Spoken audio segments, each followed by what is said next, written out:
Good day mga ka-EA. So for today's video, eto nga, at meron tayong pinoproblema dito sa ating breeding section. Ayan mga kalapatids. Ayan o, kasi meron tayo ditong pair na wala, biglang tinamad sa paglimlim ng kanilang pangmalakasan at pangwalayuan na itlog. Ayan, so namumroblema tayo ngayong umaga. Pagising ko, paglinis ko. So, ngayon, kakatapos lang nilang magsikain yan. Yung iba, medyo umangata-ngata pa. Lalo na yung mga winalay natin ng mga young bird.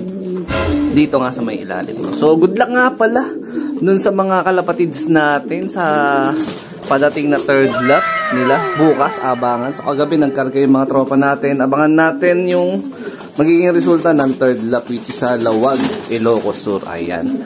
So, sana all meron pang pangkarga. Pero okay lang, di ba? Nagmumubo na tayo at pakonti-konti nag-a-adjust na. At nire-ready ko na ang aking Team South.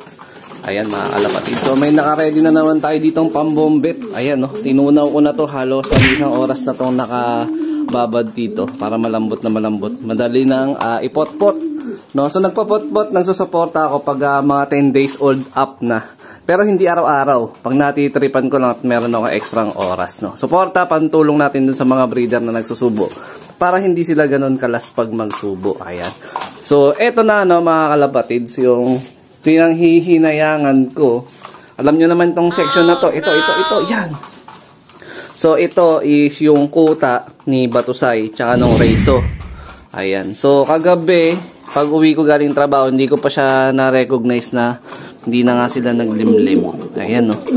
Simula kanina pagising ko na alas 5 naglinis ako. Sabi ko, bakit ayaw niyang, upuan? Sinobserbahan ko, akala ko isuminom lang ng tubig or something. Hanggang sa umabot ng 5:30, wala. Nung kinapa ko yung itlog, malamig na. Ayan, malamig yung itlog. So, ang gagawin natin, re-rescue natin. Total, meron naman akong, listahan ng schedule ng mga initlog nila. So, possible, baka pag switch natin or meron tayo isa sacrifice na itlog, no? So ito merong itlog, ito at itong sa ilalim may mga egg. No? So may mga scheduled naman ako kung kailan nila binugayan. So ito nagbuga October 18, 20. Ito halos kasunuran niya 17, 19 na October. Ito October 14 tsaka 15.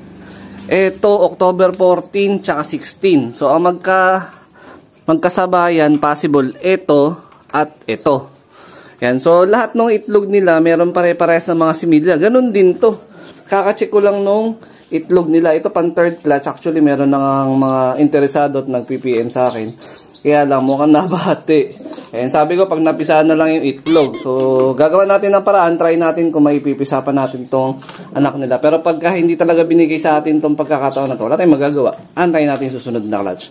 Pero naiisip ko is baka mag-sacrifice ako ng itlog. Yun, no? So, baka ito, isacrifice ko na to. Ayan. Although, hindi niya kasabay ito kasi ito, October 15, 16 nilabas. Sila 18-20, so may gap ng almost 2 days. Pero ang history naman nito ng breeder na to, yung Wegen tsaka itong Masili, hindi to ganun kaselan. Tapos magaling to mag-alaga ng young bird. Baka ito na lang. Ayan o.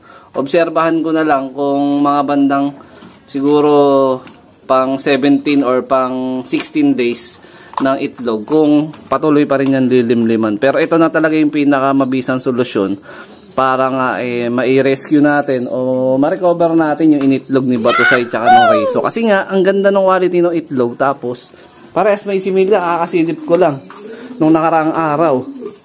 First time nangyari sa atin to na tinayuan nga nila yung kanilang itlog dito. Ayan o. Ewan ko ba kung ano nangyari. Sayang naman. So, asikasuhin ko muna. Pagpapalating ko muna yung itlog.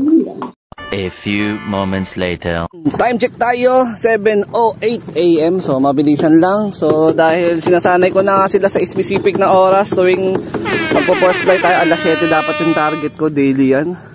So, ito, force fly tayo dito. Buti hindi tumuloy yung ulan. Ayan o, medyo makapal pa yung ulap. Magbalik tayo dito sa open area para mag-force fly. At sanayin sila na nasa loob ng training box. Ayan. So, tamang palipad lang tayo. umaambon na nga. Ayun, lumayo na sila. Sisimula na silang mag-raging. Tapos possible, pagbaba nila, pasok agad dapat sa loob, tas pakain. So gagamit tayo mamaya yung stag developer na tinuro sa atin ni Kumparing Dabarkads. At good luck nga pala kay Bubbles at kay Rigor. Boy, good luck ha. Kayang-kaya nyo yung third lap. Yun o. So tamang ano lang tayo dito. Ikot-ikot lang. Ayan, yung mga kalapatids natin dito sa loob ng subdivision. And shout out kay Boss Lindon, kay Boss Jordan, kay Boss Jow, tsaka kay Boss Ibrahim Lop. Ayan, yung tropang kalapatids natin. At isa pa, siyempre good luck din kay Boss Glenn Nazareth dahil final lap nila sa BFRC, which is Santaan ata yung last lap nila. So complete clacking pa yung warrior niya. Nag-iisa na lang si kalimutan ko yung pangalan pero yun, good luck siyempre. 75 years later. Update tayo mga ka-EA. Inabot ng ulan yung mga warriors natin Saan kaya napadpad yung mga ibon natin?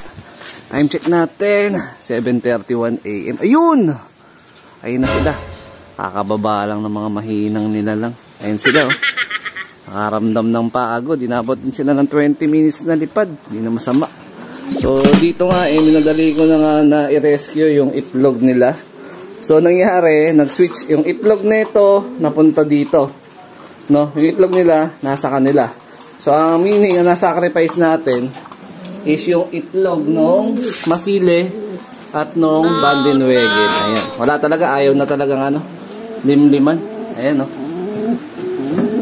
wait, sayang. Ganda pa naman sana ng plano ko dyan sa mga ilalabas Iba kasi sana na mga maibibreed ko is pamibigay sana natin. Ayan. So naiwan tuloy dito na possible na iparapol gift bird natin. Ito yung anak na lang nito. Pero ito kasi nakakompromiso to dun sa lahat na mag-a-avail ng ating All Herbs Probiotics sa aking Shopee. Ayan, Shopee store namin ni Boss Jordan. Ayan yung stop ban rate. Ayan. Sayang. Pero ganun talaga So, yung mismong natin, pagkuha ng mga entry doon sa makakasali doon sa parapol ko sa anak nga nila is October 15 to November 15. Lahat na mag-a-acquire ng All Herbs Probiotics sa ating Shopee store. Ayan. Kung naka-avail na kayo, send nyo na sa akin sa Facebook page para masulat ko na. Pero meron naman note or meron namang kopya ng mga nag-order si Boss Jordan dun sa aming Shopee store. So, pwede dun ko na rin kunin. Ayan. So, dito ko natatapusin tong video na to. Ayan. Shoutout sa mga solid supporter natin dyan. Siyempre, ito yung ating savior. So, sana maipisa nyo yung anak ni Batusay at Noong Reiso. Ayan. So, ingat mga kalapatids. Keep safe. At magaling naman sila mag-alaga ng YB. Kaya, pwede natin to asahan. Ayan.